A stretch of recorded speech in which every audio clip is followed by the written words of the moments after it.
ਨਸੀਮ ਇਕਬਾਲ ਭੱਟੀ ਸਾਹਿਬ ਦੇ ਹਵਾਲੇ ਨਾਲ ਅੱਜ ਦਾ ਇਹ ਕਹਾਣੀ ਦਰਬਾਰ ਹੈ। ਤੇ ਇੱਕ ਮੇਰੀ ਵੀ ਉਹਨਾਂ ਨਾਲ ਮੁਲਾਕਾਤ, ਵੈਸੇ ਤਾਂ ਉਹਨਾਂ ਨੂੰ ਕਈ ਸਾਲ ਪੜ੍ਹਦੇ ਰਹੇ। ਹੋਇਆ ਇੰਜ ਕਿ ਮੇਰੀ ਕਿਤਾਬ ਛਪੀ 2002 'ਚ, ਜਨਵਰੀ ਫਰਵਰੀ 'ਚ ਸ਼ਾਇਦ। ਤੇ ਮੈਂ ਉਸ ਤੋਂ ਬਾਅਦ 5-6 ਸਾਲ ਕੋਈ ਕਹਾਣੀ ਨਹੀਂ ਲਿਖੀ। ਮੈਂ ਕਿਹਾ ਕੌਣ ਪੜ੍ਹਦਾ ਹੈ ਅਤੇ ਕਿਹਦੇ ਵਾਸਤੇ ਲਿਖੀ ਹੈ ਅਤੇ ਕਿਉਂ ਲਿਖੀ ਹੈ। 2007-8 'ਚ ਮੇਰੀ ਇੱਕ ਕਹਾਣੀ ਮੈਂ ਲਿਖੀ, ਕੋਈ ਮਿਹਨਤ ਨਾਲ ਲਿਖੀ ਕਹਾਣੀ, ਅਤੇ ਉਹ 2008 ਵਿੱਚ ਛਪੀ।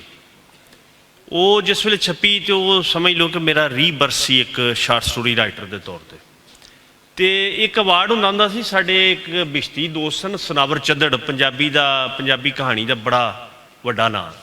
ਉਹ ਆਪਣੀ ਵਾਲਦਾ ਦੇ ਨਾਂ 'ਤੇ ਇੱਕ ਅਵਾਰਡ ਕਰਵਾਉਂਦੇ ਸਨ।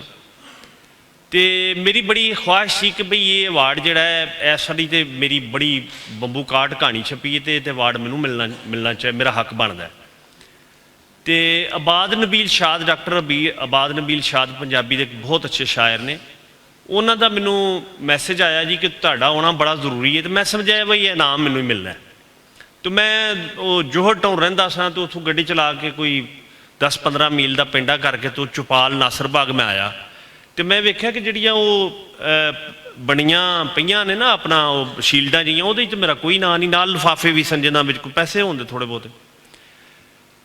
ਅਤੇ ਮੈਂ ਆਖਿਆ ਬਈ ਇਹ ਵੇਖੋ, ਇਸ ਬੰਦੇ ਐਵੇਂ ਮੈਨੂੰ ਪੈਂਡਾ ਕਰਵਾਇਆ, ਇਹ ਪਤਾ ਨਹੀਂ ਇਹਦਾ ਹਿਸਾਬ ਲਾਓ ਤੁਸੀਂ। ਜਿਹੜੀ ਦਿਲ 'ਚ ਮੈਨੂੰ ਬੜਾ ਵੱਟ ਚੜਿਆ, ਮੇਰਾ ਦਿਲ ਕਿਤਾ ਮੈਂ ਉੱਠ ਕੇ ਟੁਰ ਜਾ। ਫਿਰ ਮੈਂ ਆਖਿਆ ਚਲੋ ਹੁਣ ਇੰਨਾ ਪੈਂਡਾ ਕਰਕੇ ਆਇਆ ਅਤੇ ਇੱਥੇ ਕੋਈ ਗੱਲਬਾਤ ਹੀ ਸੁਣਾਂਗੇ ਦੋਸਤਾਂ ਨਾਲ।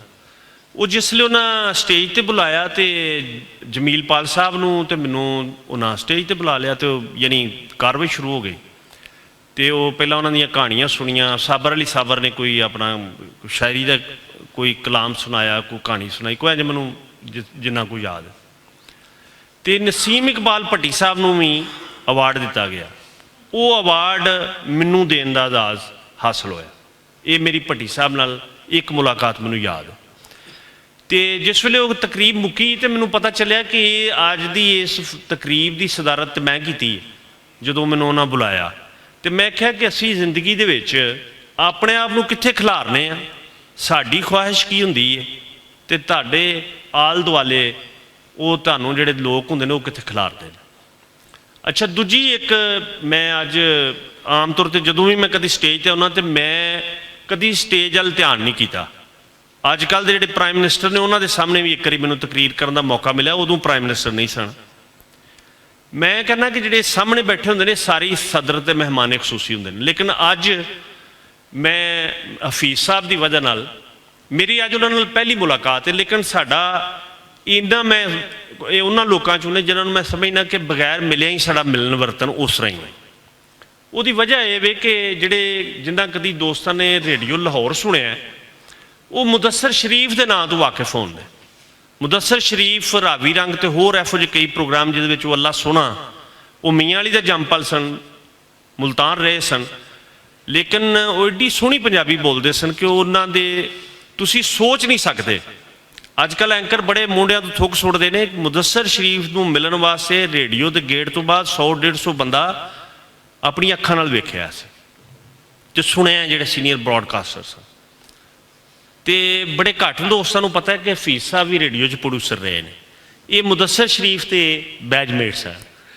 ਮੁਦੱਸਰ ਸ਼ਰੀਫ ਜਿਹੜੇ ਨੇ ਉਹ ਖੁਦ ਇੱਕ ਕਹਾਣੀ ਨੇ, ਉਹਨਾਂ 'ਤੇ ਨਾਵਲ ਲਿਖੇ ਜਾ ਸਕਦੇ ਨੇ।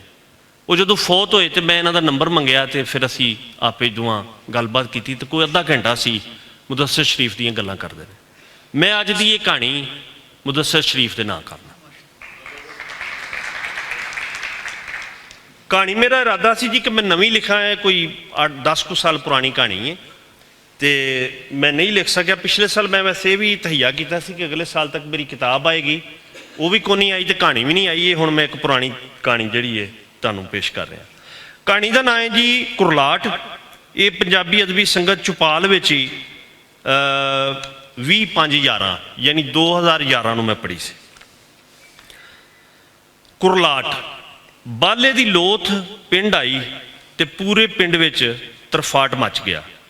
ਅੱਗੇ ਪੋਹ ਮੰਗਦੇ ਇਹਨਾਂ ਠੰਡੇ ਦਿਹਾੜਿਆਂ 'ਚ ਸਾਲੋ ਸਾਲ ਸਿਆਲੀ ਛੁੱਟੀਆਂ ਅਤੇ ਬਾਲਾ ਆਪ ਹੁੰਦਾ ਸੀ, ਪਰ ਇਸ ਵਾਰੀ ਉਹਦੀ ਮਈਅਤ ਆ ਗਈ। ਕੁਰਲਾੜ ਤੇ ਆਪੇ ਪੈਣਾ ਸੀ। ਬਾਲੇ ਦੀਆਂ ਭੈਣਾਂ ਦੇ ਵੈਣ ਸੁਣ ਕੇ ਕਲੇਜੇ ਵੱਢ ਪੈਂਦੀ ਸੀ। ਮਾਂ ਨੇ ਪਿੱਟ ਪਿੱਟ ਕੇ ਆਪਣੇ ਵਾਲ ਖੋ ਛੱਡੇ ਤੇ ਦੁਹੱਥਣਾ ਮਾਰ ਮਾਰ ਪੱਟ ਨੀਲੇ ਕਰ ਦਿੱਤੇ। ਮਾਂ ਜਦੋਂ ਹਾ ਮਾਰਦੀ ਤੇ ਕਹਿੰਦੀ, ਹਾਏ ਵੇ ਮੇਰੇ ਆ ਬਾਲੀ, ਤੂੰ ਸਾਰੀ ਉਮਰ ਦਾ ਪਰਦੇਸੀ, ਮਾਂ ਮਰੇ ਤੇਰੀ, ਤੂੰ ਸਾਰੀ ਉਮਰ ਕੀ ਖਟਿਆ। ਮਾਂ ਦੇ ਵੈਣ ਸੁਣ ਕੇ ਹਮਾਸ਼ਮਾਂ ਦੀਆਂ ਵੀ ਬੁਲਕਾਂ ਨਿਕਲ ਗਈਆਂ। ਬਾਲਾ ਅਜੇ ਮਸਾਂ ਜਵਾਨ ਹੀ ਹੋਇਆ ਸੀ ਤੇ ਪਿਓ ਨਾਲ ਵਾਈ ਬੀਜੀ ਵਿੱਚ ਜੁਟ ਗਿਆ। ਡੰਗਰਾਂ ਦੀ ਵਾਈ ਬੀਜੀ 'ਚ ਬੰਦਾ ਆਪ ਵੀ ਡੰਗਰ ਹੋ ਜਾਂਦਾ। ਵੱਡੀ ਸਰਗੀ ਵੇਲੇ ਉੱਠ ਕੇ ਜੋਤਰਾ ਜੋ ਲਈਏ, ਫਿਰ ਛਾਹ ਵੇਲੇ ਤਿੱਕਰ ਬੰਦਾ ਤੇ ਡੰਗਰ ਦੋਵੇਂ ਹੀ ਹਫਤਫ ਜਾਂਦੇ ਨੇ। ਤੇ ਜਿਵੇਂ ਵੀ ਵਿਗੇ ਤੋਂ ਵੱਧ ਨਹੀਂ ਵਗਦੀ। ਜਿੰਨਾ ਮਰਜ਼ੀ ਜ਼ੋਰ ਲਾ ਲਵੋ, ਕੰਮ ਬਹੁਤਾ ਤੇ ਜਿਵੇਂ ਥੋੜੀ। ਬਾਲਾ ਤੇ ਉਹਦਾ ਪਿਓ ਦੋ ਵੀ ਬੜੇ ਮਿਹਨਤ ਖੋਰੇ ਸਨ, ਪਰ ਮਸਾਂ ਟੁੱਕਰ ਤੇ ਮਾਲ ਦੇ ਪੱਠੀ ਪੂਰੇ ਹੁੰਦੇ। ਬਾਲਾ ਕੋਈ 8-10 ਜਮਾਤਾਂ ਵੀ ਪੜ੍ਹਿਆ ਸੀ। ਉਹਨੇ ਵੇਖਿਆ ਭਈ ਇਸ ਕੰਮ ਵਿੱਚ ਤੇ ਗੱਲ ਕੋਈ ਨਹੀਂ, ਐਵੇਂ ਆਕੜ ਹੀ ਹੈ, ਤੇ ਆਕੜ ਨਾਲ ਢਿੱਡ ਤੇ ਨਹੀਂ ਨਾ ਪਰਚਦਾ। ਉਹ ਵੇਲਾ ਲੱਦ ਗਿਆ ਜਦੋਂ ਕਹਿੰਦੇ ਸਨ, ਉਦਮ ਖੇਤੀ, ਮਦਮ ਵਪਾਰ ਤੇ ਨਖਿੰਦ ਚਾਕਰੀ।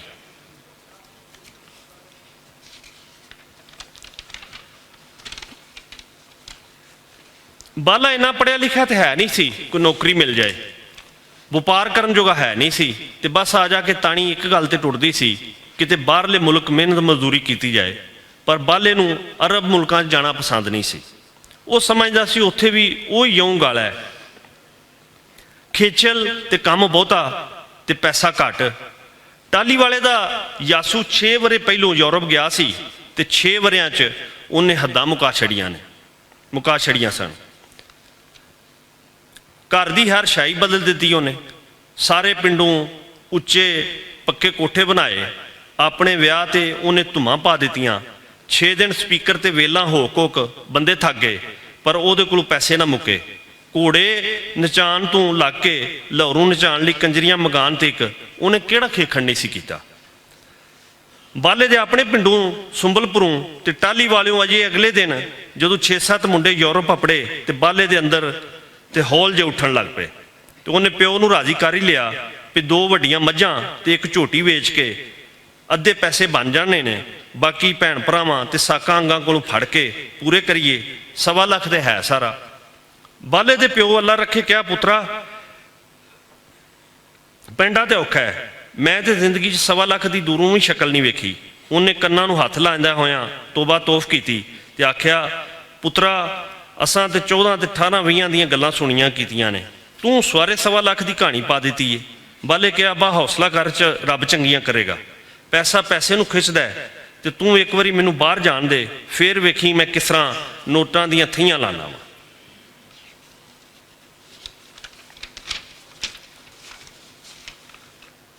ਬਾਲੇ ਦੇ ਜਾਣ ਦੇ ਦਿਹਾੜੇ ਨੇੜੇ ਆਏ ਤੇ ਉਹਦੀ ਮਾਸੀ ਨੇ ਪਵਾੜਾ ਪਾ ਦਿੱਤਾ। ਨੂਰਾਂ ਬਾਲੇ ਦੀ ਮਾਸੀ ਦੀ ਧੀ ਸੀ ਤੇ ਉਹਦੀ ਜੰਮਦਿਆਂ ਹੀ ਮੰਗ ਸੀ। ਮਾਸੀ ਕਿਹਾ, ਬਾਲਾ ਬਾਹਰ ਨੂੰ ਮੂੰਹ ਕਰ ਚਲਿਆ ਤੇ ਨੂਰਾਂ ਦਾ ਕੀ ਬਣੇਗਾ। ਔਖਿਆਂ ਸੌਖਿਆਂ ਹੋ ਕੇ ਜੀਆਂ ਬਾਲੇ ਦੀ ਮਾਸੀ ਨੂੰ ਸਮਝਾਇਆ, ਹੌਸਲਾ ਕਰ ਜੀਵਾਂ, ਅਜੇ ਕਿਹੜਾ ਬਾਲੇ ਤੇ ਨੂਰਾਂ ਦਾ ਵਿਆਹ ਤੂੰ ਰੰਭਿਆ ਸੀ ਜਿਹੜਾ ਬਾਲਾ ਨੱਸ ਕੇ ਟੁਰ ਚਲਾ। ਤੂੰ ਦੁਆ ਕਰੇ ਸਾਲ ਖੰਡ ਵਿੱਚ ਸੈੱਟ ਹੋ ਜਾਏਗਾ ਤੇ ਫਿਰ ਸਭ ਕੁਝ ਇੱਥੇ ਹੀ ਹੈ। ਬਾਲਾ ਯੂਰਪ ਪੜਿਆ ਤੇ ਉੱਥੇ ਹਰ ਸ਼ਾਈ ਬਦਲ ਗਈ। ਲੋਕਾਂ ਦੀਆਂ ਸ਼ਕਲਾਂ, ਗੱਲ ਬੋਲੀ, ਰਹਿਣ ਬਹਿਣ ਤੇ ਮੌਸਮ ਵੀ। ਇੱਕ ਵਾਰੀ ਤੋਂ ਉਹਦੇ ਤੌਰ ਬੌਰ ਹੀ ਭੌਂਗੇ, ਪਰ ਹੌਲੀ ਹੌਲੀ ਉਹਦੇ ਪੈਰ ਤੇ ਜੀ ਦੋਵੇਂ ਉੱਥੇ ਲੱਗਣ ਲੱਗ ਪਏ। ਚੜ੍ਹਦੇ ਪੰਜਾਬੋਂ ਆਏ ਸੁਖਦੇਵ ਤੇ ਚੰਨਣ ਸਿੰਘ ਤੇ ਉਹਦਾ ਇੰਜ ਦਾ ਯਾਰਾਨਾ ਬਣਿਆ ਜਿਵੇਂ ਇਕੱਠੇ ਇੱਕ ਪਿੰਡ ਦੇ ਜੰਮਪਲ ਹੋਣ। ਟਾਹਲੀ ਵਾਲੇ ਦੇ ਹਾਸ਼ੂ ਨੇ ਵੀ ਬਾਲੇ ਨੂੰ ਚੰਗੀ ਬਾਂਹ ਫੜਾਈ। ਉਹਦਾ ਗੁਜ਼ਾਰਾ ਅਲਾਉਂਸ ਲੱਗਾ ਤੇ ਉਹਦਾ ਗੁਜ਼ਾਰਾ ਹੋਣ ਲੱਗ ਪਿਆ। ਪਰ ਉੱਥੇ ਸਿਰਫ ਗੁਜ਼ਾਰਾ ਕਰਨੀ ਸੀ ਆਇਆ, ਉਹ ਰੁਪਈਏ ਕਮਾਉਣ ਆਇਆ ਸੀ। ਉਹਨੇ ਪੂਰੇ ਘਰ ਨੂੰ ਲੈ ਕੇ ਟੁਰਨਾ ਸੀ। ਵਾਈ ਲਈ ਬਹੁਤੀ ਸਾਰੀ ਜ਼ਮੀਨ ਬਣਾਉਣੀ ਸੀ। ਸਾਰੇ ਪਿੰਡ ਤੋਂ ਉੱਚੀ ਕੋਠੀ ਬਣਾਉਣੀ ਸੀ। ਮਾਂ ਪਿਓ ਨੂੰ ਹੱਜ ਕਰਾਉਣਾ ਸੀ। ਪਹਿਲਾਂ ਆਪਣੀਆਂ ਭੈਣਾਂ, ਛੋਟੇ ਭੈਣ ਭਰਾਵਾਂ ਦਾ ਗੱਜ ਵੱਜ ਕੇ ਵਿਆਹ ਕਰਨਾ ਸੀ, ਤੇ ਉਹਨੇ ਹੋਰ ਕੀ ਕਰਨਾ ਸੀ। ਗੁਜ਼ਾਰਾ ਅਲਾਊਂਸ ਤੋਂ ਛੇਤੀ ਹੀ ਉਹ ਆਵਾਜ਼ਾਰ ਹੋ ਗਿਆ, ਪਰ ਇੱਥੇ ਦਿਨੋਂ ਦਿਨ ਹੀ ਪਰਦੇਸੀਆਂ ਲਈ ਕਾਨੂੰਨ ਸਖਤ ਹੁੰਦੇ ਜਾ ਰਹੇ ਸਨ। ਜਿਹੜੇ ਮੁੰਡੇ ਇੱਥੇ ਗੋਰੀਆਂ ਨਾਲ ਵਿਆਹ ਕਰ ਲੈਂਦੇ ਸਨ, ਉਹਨਾਂ ਦੇ ਫਟਾਫਟ ਕਾਗਜ਼ ਵੀ ਬਣ ਜਾਂਦੇ ਤੇ ਕੰਮਕਾਰ ਵੀ ਚੰਗਾ ਤੇ ਬਥੇਰਾ ਲੱਭ ਜਾਂਦਾ। ਸੁਖਦੇਵ ਉਹਨੂੰ ਕਿੰਨੀ ਵਾਰੀ ਕਿਹਾ ਸੀ, ਚੜ੍ਹ ਜਾ ਇਹ ਵੀ ਪੌੜੀ ਰੱਬ ਦਾ ਨਾਂ ਲੈ ਕੇ, ਪਰ ਬਾਲਾ ਨੂਰਾਂ ਨੂੰ ਕਿਸ ਤਰ੍ਹਾਂ ਵਸਾਰ ਦਿੰਦਾ। ਉਹਨੇ ਤੇ ਆਪਣੀ ਮਾਂ ਤੇ ਭੈਣਾਂ ਦੀ ਘੋੜੀ ਚੜ੍ਹ ਕੇ ਚਾਅ ਪੂਰੇ ਕਰਨੇ ਸਨ। ਉਹ ਇੱਥੇ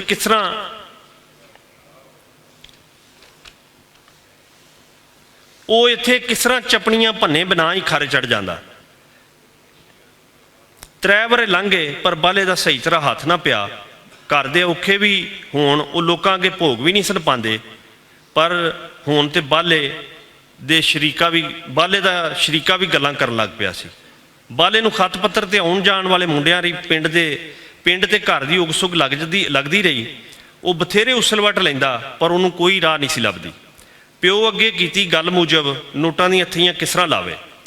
ਉਹਨੇ ਦੂੰ ਤਰੋਂ ਲਾਗੇ ਦਿਆਂ ਮੁਲਕਾਂ 'ਚ ਸੰਗੀਆਂ ਸਾਥੀਆਂ ਨਾਲ ਫੇਰੇ ਪਾਏ, ਪਰ ਕਿਤੇ ਕੋਈ ਗੱਲ ਨਾ ਗਲੀ। ਸਿਰਫ ਜਿਨ੍ਹਾਂ ਉੱਥੇ ਗੋਰੀਆਂ ਨਾਲ ਵਿਆਹ ਕੀਤੇ ਸਨ, ਉਹ ਘਰ-ਬਾਰ ਵਾਲੇ ਬਣੇ ਬੈਠੇ ਸਨ। ਦੇਵੀ ਦੇ ਦਰਸ਼ਨ ਨਾਲੇ ਵੰਝਾਂ ਦਾ ਵਪਾਰ ਵਾਲਾ ਹਿਸਾਬ, ਜਾਂ ਪੁਰਾਣੇ ਸੈੱਟ ਹੋਏ ਲੋਕਾਂ ਦੇ ਕਾਗਜ਼ ਬਣੇ ਸਨ ਤੇ ਜਾਂ ਦੇਵੀ ਦੇ ਦਰਸ਼ਨ ਕਰਨ ਵਾਲਿਆਂ ਦੇ। ਗੁਜ਼ਾਰਾ ਅਲਾਊਂਸ ਹੋਰ ਛੋਟੇ-ਮੋਟੇ ਕੰਮ ਕਰਕੇ ਉਹ ਘਰ ਪੈਸੇ ਟੋਰਦਾ ਰਿਹਾ, ਪਰ ਉਹ ਗੱਲ ਨਹੀਂ ਸੀ ਜਿਹਦਾ ਸੁਪਨਾ ਵੇਖ ਕੇ ਉਹ ਇੱਥੇ ਆਇਆ ਸੀ। ਜਦੋਂ ਬਾਲੇ ਦੀ ਕੋਈ ਵਾਹ ਪੇਸ਼ ਨਾ ਗਈ ਤੇ ਇੱਕ ਦਿਨ ਉਹਨੇ ਕ੍ਰਿਸਟਾ ਨਾਲ ਗਿਰਜੇ ਜਾ ਕੇ ਨਿਕਾਹ ਪੜ੍ਹਾ ਲਿਆ। ਕ੍ਰਿਸਟਾ ਨਾਲ ਵਿਆਹ ਕਰਨ ਨਾਲ ਉਹਦੇ ਬੰਦ ਲੇਖਾਂ ਦੇ ਸਾਰੇ ਬੂਹੇ ਖੁੱਲ੍ਹ ਗਏ। ਜਦੋਂ ਬਾਲੇ ਦੇ ਘਰ ਵਾਲਿਆਂ ਨੂੰ ਪਤਾ ਲੱਗਾ ਵੀ ਬਾਲੇ ਕੀ ਹਨੇਰ ਪਾਇਆ ਤੇ ਉਹਨਾਂ ਦੀ ਤੇ ਮਾਂ ਹੀ ਮਰ ਗਈ। ਬਾਲੇ ਦੀ ਮਾਸੀ ਨੇ ਸਾਕਾਂ ਕੋਲੋਂ ਬਾਲੇ ਕੇ ਟੱਬਰ ਕਾ ਹੁੱਕਾ ਪਾਣੀ ਬੰਦ ਕਰਵਾ ਛੜਿਆ। ਹਰ ਕੋਈ ਬਾਲੇ ਤੇ ਤੋਇਲਾਨੰਦ ਕਰਦਾ ਸੀ, ਪਰ ਬਾਲੇ 2 ਸਾਲਾਂ ਵਿੱਚ ਇੰਨੇ ਪੈਸੇ ਤੇ ਸ਼ੈਵਾਂ ਪਿੱਛੇ ਘੱਲੀਆਂ ਭਈ ਹਰ ਮੂੰਹ ਬੰਦ ਹੋ ਗਿਆ। 3 ਸਾਲਾਂ ਮਗਰੋਂ ਜਦੋਂ ਬਾਲਾ ਆਪਣੀ ਵਹੁਟੀ ਤੇ ਸਾਲ ਦੇ ਮੁੰਡੇ ਸਣੇ ਵਾਪਸ ਪਿੰਡ ਆਇਆ ਤੇ ਸਾਰਾ ਪਿੰਡ ਹੋਮ ਹਮਾ ਕੇ ਉਹਨਾਂ ਦੇ ਘਰ ਮੇਮ ਵੇਖਣ ਆਇਆ। ਦੁਆਲੇ ਦੇ ਪਿੰਡਾਂ 'ਚ ਵੀ ਧੁੰਮ ਪੈ ਗਈ ਵੀ ਸੁੰਬਲਪੁਰ ਮੇਮ ਵਿਆਹ ਕੇ ਆਈ ਹੈ। ਕ੍ਰਿਸਟਾ ਬਾਲੇ ਨਾਲ ਬਹੁਤ ਪਿਆਰ ਕਰਦੀ ਸੀ। ਉਹਨੇ ਪਿਛਲੇ 3 ਸਾਲਾਂ ਵਿੱਚ ਬਾਲੇ ਨੂੰ ਇਕਬਾਲ ਬਣਾ ਛੜਿਆ ਸੀ। ਏਅਰਪੋਰਟ ਤੋਂ ਉਤਰਦਿਆਂ ਹੀ ਉਹਨੇ ਗੋਟਾ ਲੱਗਾ ਤੰਬੀ ਕੁੜਤਾ ਪਾ ਲਿਆ ਤੇ ਸ਼ਾਮੀ ਪਿੰਡ ਵੜਨ ਤੋਂ ਪਹਿਲਾਂ ਉਹਨੇ ਟੈਕਸੀ ਵਿੱਚ ਹੀ ਦੁਪੱਟਾ ਲੈ ਲਿਆ ਸੀ। ਉਹ ਜਿੰਨੇ ਦਿਨ ਪਿੰਡ ਰਹੀ, ਉਹ ਦੁਪੱਟੇ ਤੋਂ ਇੰਝ ਹੀ ਆਵਾਜ਼ਾਰ ਰਹੀ ਜਿਵੇਂ ਪਹਿਲਣ ਝੋਟੀ ਨਵੀਂ ਪਾਈ ਨੱਥ ਤੋਂ ਔਖੀ ਹੁੰਦੀ ਏ। ਪਰ ਕ੍ਰਿਸਟਾ ਨੇ ਸਿਰ ਤੋਂ ਦੁਪੱਟਾ ਨਹੀਂ ਲੈਣ ਦਿੱਤਾ। ਬਾਲੇ ਦੇ ਪੈਸੇ ਨਾਲ ਬਾਲੇ ਦੇ ਪਿਓ ਨਵਾਂ ਪਸਾਰ, ਬਰਾਂਡਾ ਤੇ ਕੋਠੜੀਆਂ ਵੀ ਬਣਾਈਆਂ ਸਨ, ਪਰ ਲੈਟਰੀਨ ਬਣਾਉਣ ਦਾ ਤੇ ਕਿਸੇ ਮਿਸਤਰੀ ਨੂੰ ਵੀ ਨਹੀਂ ਸੀ ਪਤਾ। ਕ੍ਰਿਸਟਾ ਵਿਚਾਰ ਵੀ ਬੜੀ ਭੋਲੀ ਰੂਹ ਸੀ। ਉਹ ਬਾਲੇ ਦੀਆਂ ਭੈਣਾਂ ਨਾਲ ਨਿਆਈਆਂ ਤੇ ਬਾਹਰ ਬਹਿਣ ਟੁਰ ਜਾਂਦੀ ਸੀ। ਘਰ ਜਾਂ ਬਾਹਰ ਦਾ ਕੋਈ ਵੀ ਜੀ ਗੱਲ ਕਰਦਾ ਤੇ ਉਹ ਹੱਥ ਛੱਡਦੀ। ਜਦੋਂ ਕੰਨੋਂ ਕੰਨ ਗੱਲ ਨਿਕਲ ਪਈ ਬਾਲੇ ਗੈਰ ਮਜ਼ਹਬ ਦੀ ਬੀਬੀ ਦੇ ਨਾਲ ਵਿਆਹ ਲਿਆਂਦੀ ਹੈ ਬਾਹਰੋਂ, ਤੇ ਬਾਲੇ ਦੀ ਮਾਂ ਭੈਣਾਂ ਕਿਹਾ ਉਹਨਾਂ ਦੀ ਨੂੰਹ ਮੁਸਲਮਾਨ ਹੋ ਗਈ ਹੈ। ਉਹ ਤਾਂ ਉੱਥੇ ਬਾਹਰ ਕਾਰੀ ਸਾਹਿਬ ਕੋਲ ਸੁਪਾਰਾ ਵੀ ਪੜ੍ਹਦੀ ਹੈ ਤੇ ਇੱਥੇ ਆ ਕੇ ਵੀ ਰੋਜ਼ ਸਰਗੀ ਵੇਲੇ ਉੱਠ ਕੇ ਨਮਾਜ਼ ਕੁਰਾਨ ਪੜ੍ਹਦੀ ਹੈ। ਕਈਆਂ ਨੂੰਹਾਂ ਕੋਲੋਂ ਅੱਕੀਆਂ ਮਾਈਆਂ ਨੇ ਕਿਹਾ ਸਾਡੀਆਂ ਨਖਰੇ ਪਿੱਟੀਆਂ ਨਾਲੋਂ ਤੇ ਚੰਗੀ ਏ, ਨਾ ਕੋਈ ਬੋ ਨਾ ਨਖਰਾ। ਬਾਹਰੋਂ ਆਈ ਏ ਪਰ ਰੂੜੀ ਤੇ ਭਾਉ ਤੇ ਬਹਿ ਜਾਂਦੀ ਏ। ਸਾਡੀਆਂ ਵਾਂਗਰ ਤੇ ਨਹੀਂ ਨਾ ਦੇਸੀ ਖੋਤੀ ਤੇ ਵਲੈਤੀ ਟੀਟਨੇ। ਵੇਲਾ ਲੰਘਣਾ ਹੁੰਦਾ ਹੈ, ਉਹ ਲੰਘ ਗਿਆ। ਜਦੋਂ ਬਾਲਾ ਬਾਹਰ ਗਿਆ ਸੀ ਉਹ ਮਸਾਂ 20-22 ਸਾਲਾਂ ਦਾ ਮੁੰਡਾ ਸੀ ਤੇ 25 ਸਾਲ ਲੰਘਦਿਆਂ ਪਤਾ ਹੀ ਨਾ ਲੱਗਾ। ਮਾਂ ਪਿਓ ਨੂੰ ਹੱਜ ਕਰਵਾਇਆ, ਪਿੰਡ ਉੱਚੀ ਕੋਠੀ ਬਣ ਗਈ, ਭਰਾ ਤੇ ਭੈਣਾਂ ਦੇ ਗੱਜ-ਵੱਜ ਕੇ ਵਿਆਹ ਹੋ ਗਏ, ਜ਼ਮੀਨਾਂ ਖਰੀਦ ਲਈਆਂ, ਸਾਕਾਂ ਅੰਗਾਂ ਤੇ ਪਿੰਡ ਦੇ ਮਾੜੇ ਦੁਗੜਿਆਂ ਦੀਆਂ ਵੀ ਲੋੜਾਂ ਥੋੜ੍ਹਾ ਉਹ ਪੂਰੀਆਂ ਕਰਦਾ ਰਿਹਾ। ਬਸ ਇੱਕ ਘਾਟਾ ਉਹ ਪੂਰਾ ਨਾ ਕਰ ਸਕਿਆ, ਉਹ ਸੀ ਮਾਸੀ ਦੇ ਘਰ ਟੋਕ ਕੇ ਆਪਣੀ ਮੰਗ ਨੂਰਾ ਨੂੰ ਵਿਆਹ ਕੇ ਲਿਆਉਣਾ। ਨੂਰਾ 5-10 ਸਾਲ ਵਡੀਕਿਆ, ਪਰ ਹੁਣ ਬਾਲੇ ਦੀ ਲਗਾਮ ਛੁੱਟੀ ਤੇ ਹੁਣ ਛੁੱਟੀ ਪਰ ਬਾਲੇ ਦੀ ਲਗਾਮ ਪੱਕੇ ਹੱਥਾਂ ਵਿੱਚ ਆ ਗਈ ਸੀ। ਨੂਰਾ ਉੱਥੇ ਹੀ ਖਲੋਤੀ ਰਹਿ ਗਈ ਤੇ ਬਾਲਾ ਪੰਧ ਦਾ ਆਖਰੀ ਸਿਰਾ ਵੀ ਟੱਪ ਗਿਆ। ਅਖੀਰ ਨੂਰਾਂ ਦੀ ਮਾਂ ਨੇ ਉਹਨੂੰ ਆਪਣੀ ਦੂਜੀ ਭੈਣ ਦੇ ਮੁੰਡੇ ਸਿਰ ਮੰਡ ਦਿੱਤਾ ਬਾਲਾ ਆਪ ਤੇ ਹਰ ਸਾਲ ਸਿਆਲੀ ਛੁੱਟੀਆਂ 'ਚ ਪਿੰਡ ਆਉਂਦਾ। ਉਹਦੇ ਆਉਣ ਨਾਲ ਪਿੰਡ 'ਚ ਰੌਣਕ ਆ ਜਾਂਦੀ। ਉਹ ਜਿੱਥੇ ਜਾਂਦਾ ਲੋਕ ਉਹਨੂੰ ਸਰਹੰਦੀ ਬਿਠਾਉਂਦੇ। ਉਹ ਮਜ਼ੇ ਲੈ ਲੈ ਕੇ ਬਾਹਰ ਦੀਆਂ ਗੱਲਾਂ ਇੰਜ ਸੁਣਾਉਂਦਾ ਜਿਵੇਂ ਅਸਮਾਨ ਦਾ ਵਾਸੀ ਹੋਏ। ਚੰਗੇ ਲੋਕ, ਚੰਗੀਆਂ ਗੱਲਾਂ, ਚੰਗੀ ਤਾਲੀਮ, ਹਰ ਸ਼ੈ ਚੰਗੀ। ਲੋਕ ਵੀ ਇੰਜ ਸਵਾਦ ਲੈ ਲੈ ਕੇ ਗੱਲਾਂ ਸੁਣਦੇ ਜਿਵੇਂ ਕੋਈ ਬੰਦਾ ਬਿਸ਼ਤ ਦਾ ਵਾਸੀ ਹੋਏ ਤੇ ਉੱਥੋਂ ਦੀਆਂ ਗੱਲਾਂ ਸੁਣਾ ਰਿਹਾ ਹੋਏ।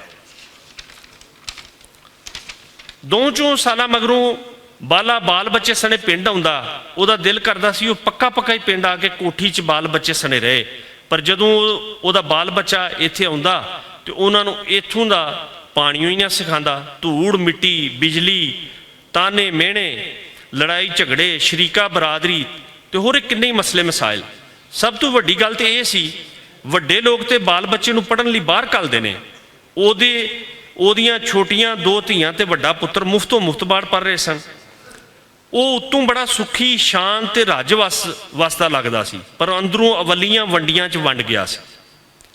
ਉਹਦੀ ਰੂਹ ਕਦੀ ਪਿੰਡ ਤੇ ਜੁੱਸਾ ਬਾਹਰ, ਤੇ ਕਦੀ ਰੂਹ ਬਾਹਰ ਤੇ ਜੁੱਸਾ ਪਿੰਡ ਹੁੰਦਾ। ਪਰ ਉਹਦਾ ਸਭ ਤੋਂ ਵੱਡਾ ਸੁੱਖ ਇਹ ਸੀ ਵੀ ਉਹਦੇ ਪਿਛਲੇ ਸੁਖੀ ਵਾਸਤੇ ਨੇ।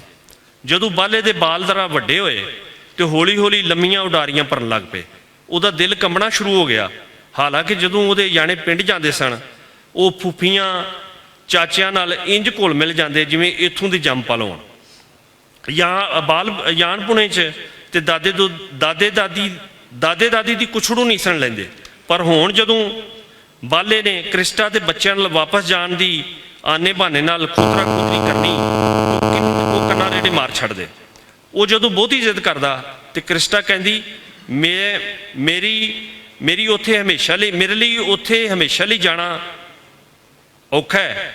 ਮੇਰਾ ਉੱਥੇ ਹਮੇਸ਼ਾ ਲਈ ਜਾਣ ਦਾ ਤਾਂ ਕੋਈ ਸਵਾਲ ਹੀ ਪੈਦਾ ਨਹੀਂ ਹੁੰਦਾ, ਤੇ ਨਾਲੇ ਮੇਰੀ ਆਪਣੀ ਇੱਕ ਜ਼ਾਤੀ ਜ਼ਿੰਦਗੀ ਹੈ, ਉਹਦਾ ਫੈਸਲਾ ਕਰਨ ਦਾ ਹੱਕ ਸਿਰਫ ਮੈਨੂੰ ਹੈ। ਤੂੰ ਬੱਚਿਆਂ ਨੂੰ ਪੁੱਛ ਲੈ, ਜੇ ਉਹ ਮੰਨਦੇ ਨੇ ਤੇ ਮਨਾ ਲੈ। ਬਾਲਾ ਝੱਲਾ ਹੋਇਆ ਸੀ। ਆਲਣਿਓਂ ਡਿੱਗੇ ਬੋਟ ਵੀ ਕਦੀ ਆਲਣਿਆਂ 'ਚ ਬੈਠੇ ਨੇ। ਬਾਲਾ ਤੇ ਇਹਨਾਂ ਬੋਟਾਂ ਨੂੰ ਉਹਨਾਂ ਆਲਣਿਆਂ ਵਿੱਚ ਬਿਠਾਉਣ ਦਾ ਸੋਚ ਰਿਹਾ ਸੀ ਜਿਨ੍ਹਾਂ ਵਿੱਚੋਂ ਉਹ ਡਿੱਗੇ ਹੀ ਨਹੀਂ ਸਨ। ਕੁਝ ਚਿਰ ਲੰਘਿਆ ਤੇ ਕ੍ਰਿਸਟਾ ਤੇ ਬਾਲੇ ਨੂੰ ਕਿਹਾ ਕੁਝ ਚਿਰ ਲੰਘਿਆ ਤੇ ਕ੍ਰਿਸਟਾ ਬਾਲੇ ਨੂੰ ਕਿਹਾ ਤੂੰ ਸਾਰੀ ਉਮਰ ਸਾਰੀ ਕਮਾਈ ਪਿੱਛੇ ਟੁਰਦਾ ਰਿਹਾ, ਹੁਣ ਇੱਥੇ ਦਾ ਹੋ ਜਾ ਤੇ ਇੱਥੇ ਰਹਿਣ ਦਾ ਵੀ ਕੋਈ ਪੱਕਾ ਉਪਾਅ ਕਰ ਲੈ। ਇਸੇ ਗੱਲ ਤੋਂ ਗੱਲ ਵੱਧ ਗਈ।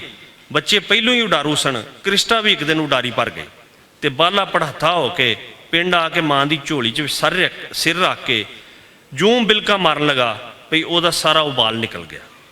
ਮਾਂ ਤੇ ਭੈਣਾਂ ਰਲ ਮਿਲ ਕੇ ਸਾਬੋ ਕਿਆਂ ਤੋਂ ਦੂਰ ਦੇ ਸਾਕਾਂ 'ਚੋਂ ਇੱਕ ਮਾੜੇ ਘਰ ਦੀ ਕੁੜੀ ਲੱਭੀ।